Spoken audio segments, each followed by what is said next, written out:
donc Némésis, déesse et symbole du châtiment divin.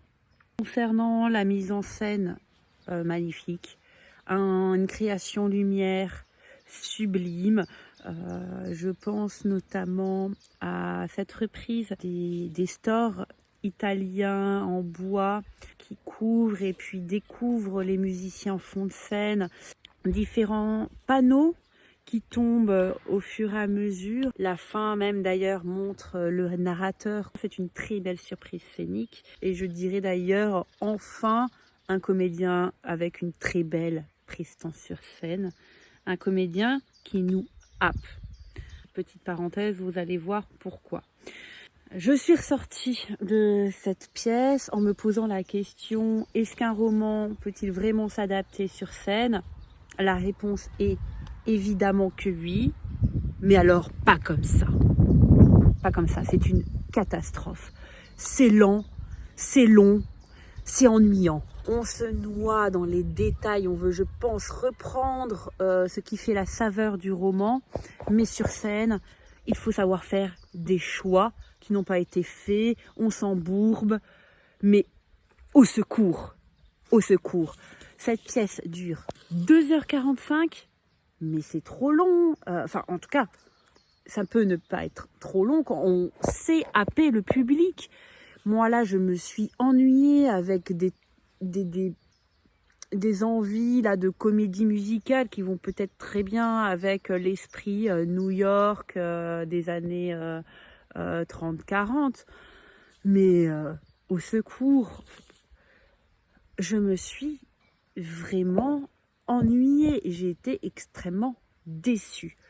Je pense que cette déception a aussi été amplifiée par le fait que j'ai une sensibilité auditive, j'étais au 4e rang, et le son m'a littéralement donné un mal de crâne impossible à faire partir. Il y avait une utilisation très intelligente des micros pour les comédiens et les comédiennes. Je dis très intelligente parce que je suis toujours très perplexe avec l'utilisation de micros pour des comédiens et des comédiennes sur scène, mais dans le cas de cette mise en scène, avec des musiciens, avec 4 musiciens, je pense, de mémoire, 4 musiciens sur scène, qui étaient également ensuite amplifiés avec une création sonore, donc musique amplifiée, création sonore amplifiée, des comédiens amplifiés. Moi, au bout d'une heure, donc un mal de crâne impossible à enlever. Donc ça devient aussi très compliqué d'être dans un confort public, spectatrice. D'autant plus, donc je disais 2h45, il faut savoir tenir en haleine son public.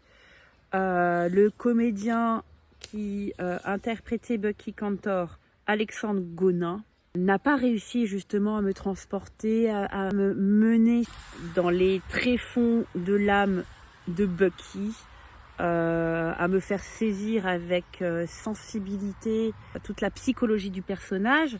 J'ai trouvé ça quand même assez dommage et c'est pour ça que je dis enfin, au final, un comédien avec une belle prestance. Donc j'avais noté le narrateur, il y en avait d'autres, certes. En global, extrêmement déçu par cette création de Tiffaine Raffier, je pense sincèrement, ou alors après on a le droit de se tromper, mais peut-être de revenir à la mise en scène de ses propres œuvres, pour laquelle j'avais vraiment apprécié donc la réponse des hommes. Je trouve que c'est un échec. J'ai même pas envie de discourir trop longuement sur d'ailleurs ce camp de vacances qui reprend le thème des Amérindiens. Ça c'est voulu cynique, ça n'est pas arrivé. Après vraiment bravo pour une mise en tension quand même progressive de l'histoire via la création musicale qui nous prévient un petit peu des dissonances de l'histoire.